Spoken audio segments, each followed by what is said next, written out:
All right, Psalm 38. Now listen to this. Great is the Lord and most worthy of praise. In the city of our God, his holy mountain. It is beautiful in its loftiness, the joy of the whole earth. Like the utmost heights of Zaphon is Mount Zion, the city of the great king. Great God is in her citadels. Now, in the charismatic movement, this is one of the most dynamic songs that we ever sang. All right? Great is the Lord and greatly to be praised in the city of our God, in the mountain of his holiness. Beautiful for situations is the joy of the whole earth, is Mount Zion on the sides of the north, the city of the great king. We used to sing that. And the power of God was just awesome. All right? So I want you to look at the way this psalm starts out. It starts out with thanksgiving and praise. Do you get that? All right. Now, God is in her citadels. He has shown himself to be her fortress. Now, you sang that, right? You sang, he that dwelleth in the secret place of the Most High shall abide under the shadow of the Almighty. And I will say of the Lord, he is my refuge and my fortress. My God, in him will I trust. Right? You sang that. So now you've got thanksgiving and you got praise teamed together. All right, just through the linkage of words. All right. Here you have in the beauty. It is beautiful in its loftiness, and then you have he has shown himself to be her fortress. Right. So what you have is thanksgiving and praise piggybacking together to establish something. All right, to establish something. We think that praise and worship is a way of getting God's attention, if I could say it that way, of where we are, so that we can run around and say, God inhabits the praises of his people. All right? When in reality, the God inhabits the songs of his spirit. The question is that song coming out of you? If that song is not coming out of you, then you do not have a relationship, an intimate relationship with the Spirit, and he absolutely is not going to inhabit it. And the reason is because it's sung in the wrong motive. All right, so what we're talking about here is the motive of the heart. The motive of the heart. God's not interested in what you do or the results that it brings. He's interested in why you did it. The why tells him everything he needs to know about you. The why tells him what you value, what you believe, what you practice, where you place your attention, your focus, your energy, your resources. All right? And then what we do is we have a tendency to do these things we call prayer. All right? We call prayer. And then we say, oh, and God blessed us. Blessed us. All right? God cannot bless something that's not of him.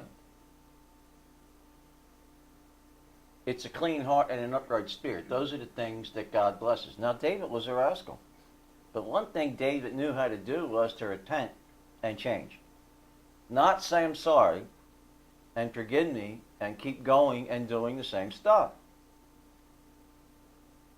Because the actions tell God whether your heart was in it when you asked for forgiveness or whether it wasn't. Are you with me? Huh? You can tell God money doesn't matter until your electric bills do. And then when you start screaming for money, what happens?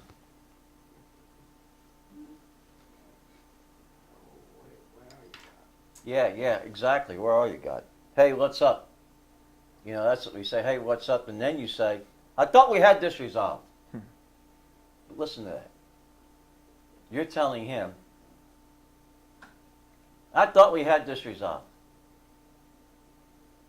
Maybe he ought to be asking you the question, do we have this resolved?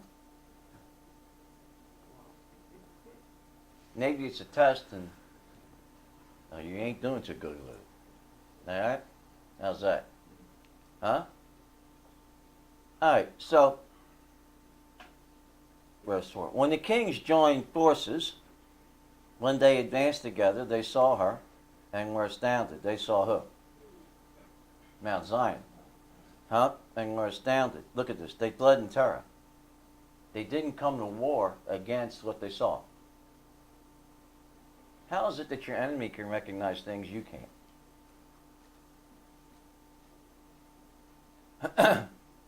I mean, how is it he can recognize things you can't? He doesn't see the dread and the terror that's on you. Amen.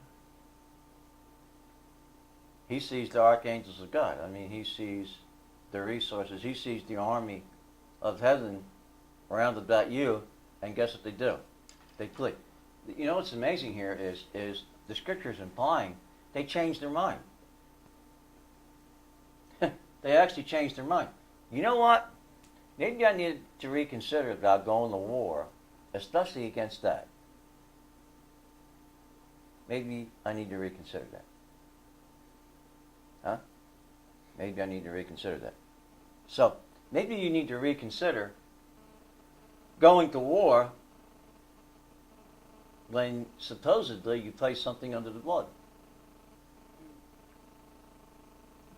Huh? Are you with me? Alright, so it goes on, he says, trembling seized them. Their pain is like that of a woman in labor. You destroyed them like the ships of Tarshish, shattered by an east wind. Now look at verse 8 here. 8's a what? It's a number that means what? New beginnings. 48, 8 and 4 is 12. Evidently this psalm is for all the nations of the earth, right? Alright, so he says, as we have heard, so have we seen. As we have heard, so have we seen. In the city of the Lord Almighty.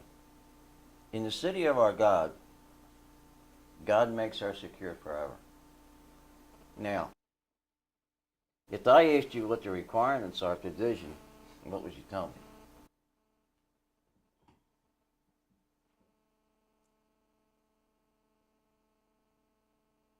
Well, I just gave them to you. The ability to hear. What? The ability to hear. Not only hear, but listen. And then to sing back to him what you've heard. Great is the Lord, and greatly to be praised.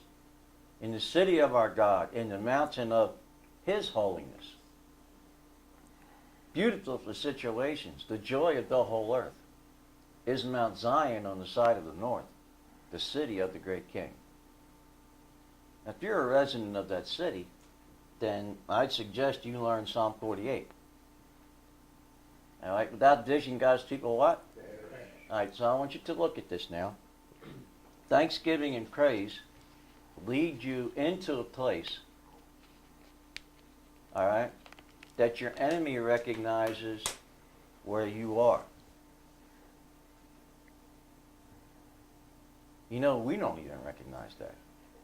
Thanksgiving and praise has become entertainment in the church today. Mm-hmm. We're going to entertain God. Really? You really think God needs to be entertained? He's bored, right? I can tell you this, serving the Lord is not boring. It's very exciting. All right, so thanksgiving and praise was ordained by God, all right, to lead you to a place where you could listen to him so that he could explain to you what was in your heart. The motive as to why you were singing. The understanding of the words that you were singing. Holiness is an understanding that we do not have. All right? We have what I call forms of godliness, but denying the holiness thereof. Holiness is a way of life. Holiness is a highway that God sets you on. Holiness doesn't need direction. Oh. Does it not? It was established before anything was created. All right? Hey, the highway of holiness that Moses walked on, that was established in the first 3 days of creation.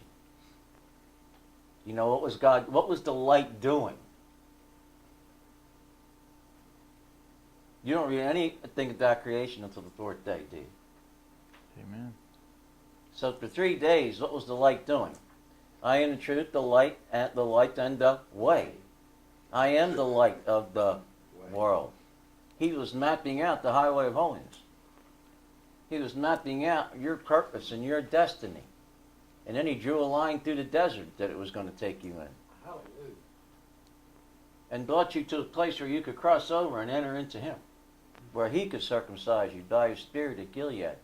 And then once you did that and you knew who he was, then he could take you to the place that your enemy was going to meet you at and rob and steal from you your promise. But you didn't have to do anything. All you had to do was walk around it. Just take a walk with him. You know, you talk about a walk in the garden, but you don't look at Jericho like a garden. You look at Jericho like a problem. No, Jericho was a garden. It was known for its gardens. And it's water. It's water, right? Yeah. Just like Eden. Known for its gardens and its water. And when he said, blow the trumpet and shout for joy, beautiful in its loftiness, the joy of the whole earth. They shouted for joy, down came the walls, the enemy. They didn't have to kill one person. The walls fell in on them. They were totally buried. They didn't have to do one thing. Except shout. Except shout. So, vision here requires some things. Why did God give you a measure of faith?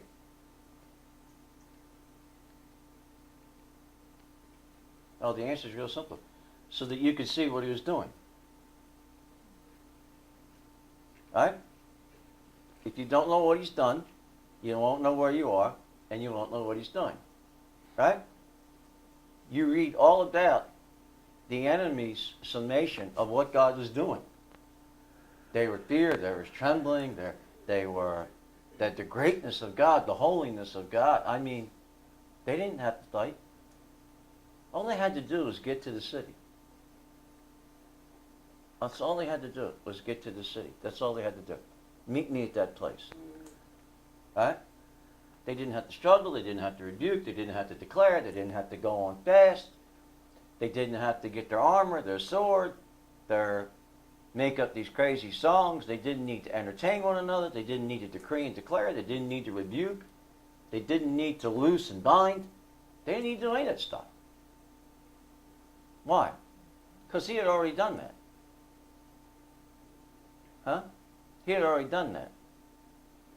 So, you see in Psalm 48, you see the beginnings of, as we have heard, and as we have seen. All right, so faith cometh by hearing, and hearing by the Word. So your understanding of the Word creates a vision into you as to what you're hearing. How's that? Huh? Now, I love it. I'm going to use Rachel here. Now, Rachel, I want you to make me some rye bread. Okay? Rachel's all concerned with the crust. Yeah, the crust. He eats the bread and he's more concerned with the what? Salt. The contents of it. The salt needs more salt.